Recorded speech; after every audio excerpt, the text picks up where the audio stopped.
ministério de Jesus inicialmente foi uma grande novidade. À medida que crescia sua fama, crescia também o número de curiosos, necessitados, aproveitadores e interesseiros que queriam conhecer aquele que falava tão bem e fazia milagres tão extraordinários. A autoridade de Jesus diferenciava o seu ensino do ensino dos escribas e fariseus. Por essa razão, as multidões queriam ouvi-lo. Além disso, Cristo também demonstrou que possuía autoridade para curar, expulsar demônios, perdoar pecados e até ressuscitar os mortos. Isso aumentava ainda mais o interesse por ele.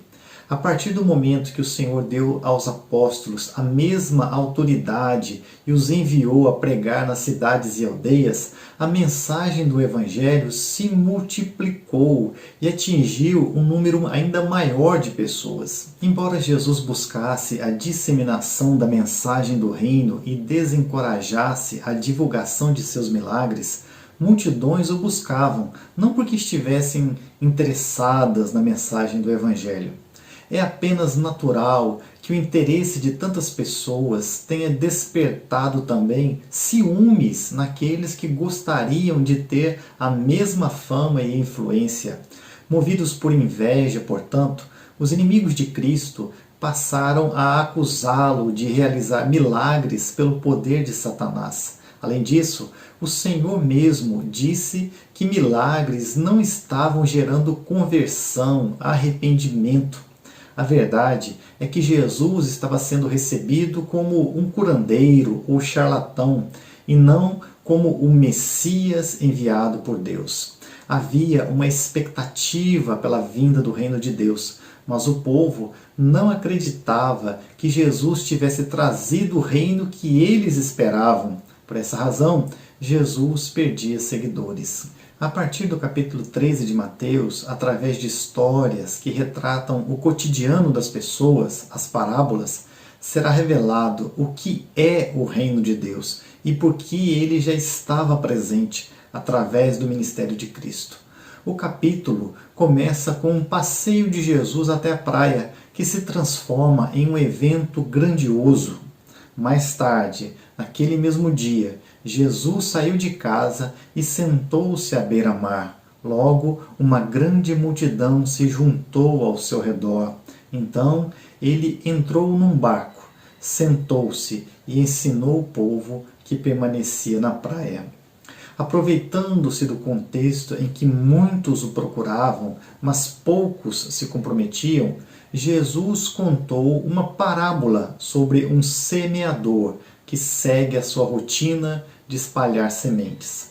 Parte das sementes caem à beira do caminho e são comidas por aves. Outras caem em solo rochoso e não desenvolvem raízes profundas.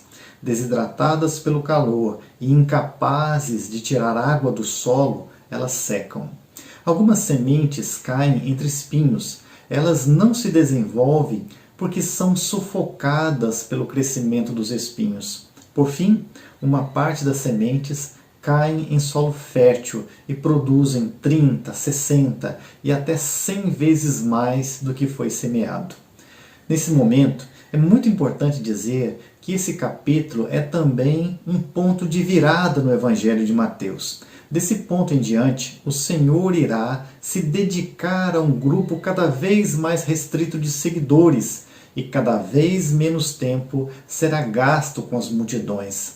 Não podemos nos esquecer, apesar dos muitos milagres, a rejeição a Jesus crescia e as multidões não demonstravam arrependimento, que era o objetivo da pregação do Evangelho.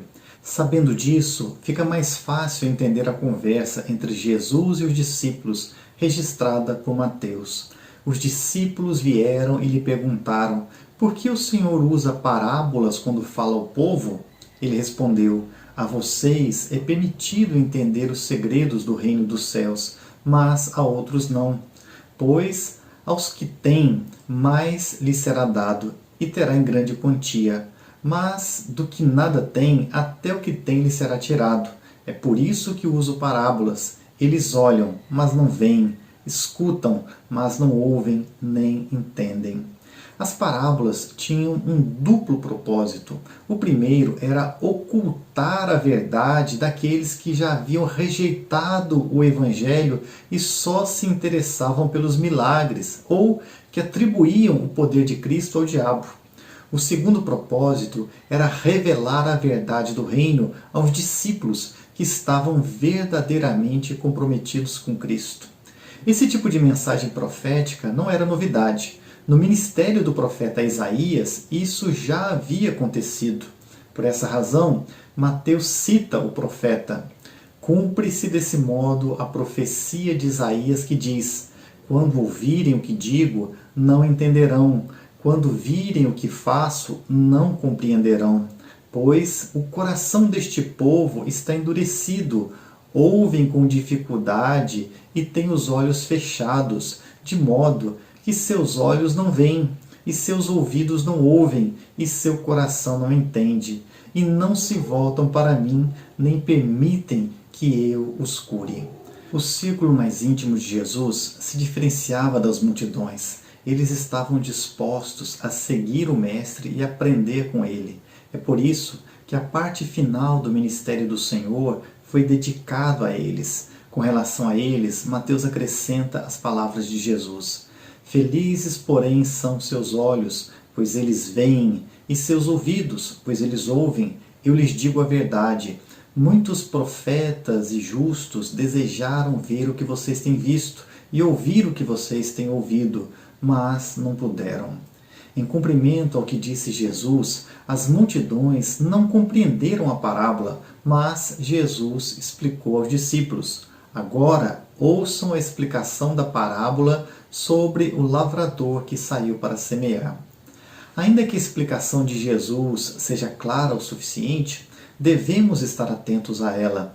O Senhor revela os motivos pelos quais muitas pessoas o abandonaram, mesmo tendo constatado a autoridade de seus ensinos e obras. Da mesma forma, através dessa parábola, conseguimos compreender a razão de haver tanta pregação no nome de Jesus e tão poucos discípulos que de fato refletem o caráter do Mestre. As sementes que caíram à beira do caminho representam os que ouvem a mensagem sobre o reino e não entendem.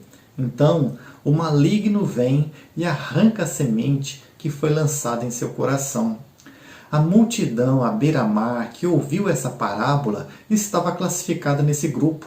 Eles olhavam para Jesus como uma novidade, um mestre interessante, um realizador de milagres. No entanto, faltava-lhes a compreensão de que Jesus é o Messias que traz o Evangelho do Reino de Deus. Como elas não estavam dispostas a obedecer e participar do reino, a mensagem era desperdiçada ou roubada pelo inimigo. As igrejas de hoje estão povoadas de frequentadores que estão ali por vários motivos menores. Vão porque a música lhes levanta a autoestima, porque a mensagem é uma espécie de autoajuda, porque a igreja é uma comunidade saudável, de pessoas respeitáveis, porque elas gostam de exercer os seus dons, porque fazer parte de uma liderança lhes proporciona status, porque é uma tradição familiar, porque não sabem ocupar aquele período com outra coisa e mil outros motivos. Muitas dessas razões são aceitáveis, mas nenhuma delas é o alvo do Evangelho: arrependimento. Mas vamos em frente. As que caíram no solo rochoso representam aqueles que ouvem a mensagem e sem demora a recebem com alegria. Contudo, uma vez que não têm raízes profundas, não duram muito. Assim que enfrentam problemas ou são perseguidos por causa da mensagem, cedo desanimam. Com certeza, muitas pessoas se animaram a seguir o Mestre enquanto presenciavam milagres e ele era recebido com entusiasmo nas aldeias e cidades. Boa parte delas desistiu quando percebeu o custo do discipulado, o ônus de seguir o Mestre e colocar todas as coisas em segundo plano. as ambições pessoais, os relacionamentos, os bens e até a própria vida. Muitas pessoas hoje estão dispostas a participar dos projetos da igreja. Elas se entusiasmam com a música evangélica, os jantares beneficentes, os acampamentos de jovens, os encontros de casais, as viagens e os vários eventos de lazer. As pessoas são agradáveis, a comida é boa, a diversão é sadia e o ambiente muito edificante. Tudo muda, entretanto, quando descobrem que o discipulado implica servir ao próximo, perdoar os inimigos e sofrer perseguição. O próximo a quem devemos servir pode ser um parente desagradável, um cliente detestável e um adversário grosseiro. É gostoso ouvir que os nossos pecados são perdoados, mas pode ser insuportável a ideia de abrir mão da vingança, de deixar impune e até estender a mão para quem nos fez o mal. Quando Cristo nos ordena viver segundo os princípios do Evangelho, isso pode nos causar problemas, prejuízos financeiros e perda de relacionamentos. Por essa razão, tantos desanimam, mas a parábola continua.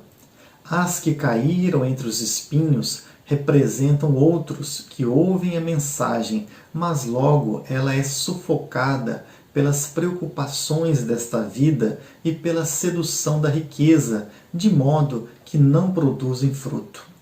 Essa aplicação de Jesus era mais adequada aos leitores do Evangelho de Mateus, cerca de 30 anos após a morte e ressurreição de Jesus. Naquele período, a pregação do Evangelho já havia se espalhado pelo Império Romano e já havia igrejas em muitas cidades importantes do Império. É provável que muitos discípulos tenham se tornado bem-sucedidos e rebaixado o Evangelho em sua lista de prioridades. Atualmente, muitas pessoas prosperam justamente devido ao Evangelho. No passado, elas viviam de forma desregrada e sem propósito. A mensagem do Evangelho muda tudo. A convicção de que seus pecados foram perdoados ajuda essas pessoas a abandonarem o passado e viverem uma nova vida. Elas passam a se dedicar à família e ao trabalho, adquirem princípios que as elevam a postos de liderança e promovem prosperidade. Indivíduos e até mesmo igrejas bem-sucedidas paulatinamente vão se dedicando mais aos empreendimentos que geram lucros, status e reconhecimento. Eles passam a acreditar que, se contribuírem financeiramente com a igreja, estão servindo ao reino. É só uma forma de auto-engano. Cristo nos salvou para darmos frutos e não dinheiro. Nada substitui o serviço ao próximo, a adoração humilde e a obediência ao Mestre. Chegamos então à última parte da parábola. E as que caíram em solo fértil representam os que ouvem e entendem a mensagem e produzem uma colheita 30, 60 e até 100 vezes maior que a quantidade semeada. A vida dos apóstolos ilustra bem esse tipo de terreno fértil ao Evangelho. Sem dúvidas, eles hesitaram, falharam muitas vezes e até trabalharam contra o Evangelho em algumas ocasiões. No entanto, eles se tornaram instrumentos nas mãos de Deus para levar o Evangelho e conduzir pessoas ao arrependimento. Eles foram usados pelo Espírito de Deus para ampliar o reino de Deus entre os homens.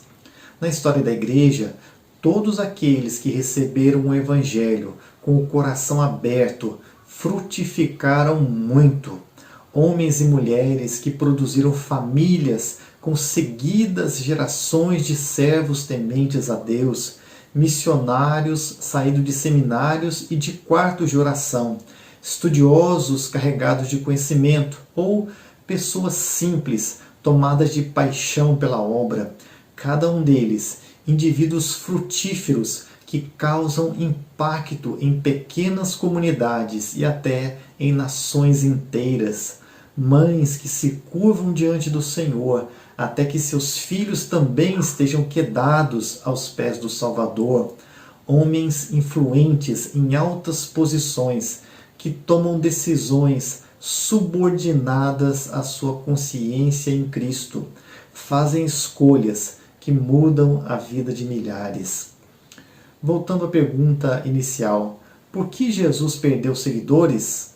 Porque cada coração é um terreno diferente e somente aqueles que estão dispostos a ser discípulos seguem fielmente ao lado do Senhor. Não importa o que aconteça, sofrimento ou prosperidade, nada os impede de frutificar de maneira extraordinária e de serem grandes bênçãos nas mãos do Salvador. Oremos. Senhor, nós te agradecemos porque um dia viemos a conhecer o Evangelho. A semente foi lançada em nosso coração. E pedimos ao Senhor que o nosso coração seja solo fértil para a Tua Palavra. Nós não queremos estar sufocando a semente com as preocupações com a riqueza. Não queremos também permitir que o sofrimento nos desanime da fé. Antes, queremos frutificar para a glória do Senhor, queremos ser bênçãos para a nossa família, na vida de nossos amigos, de nossa igreja, de nossa sociedade. Essa é a oração que fazemos, em nome de Jesus. Amém, Pai.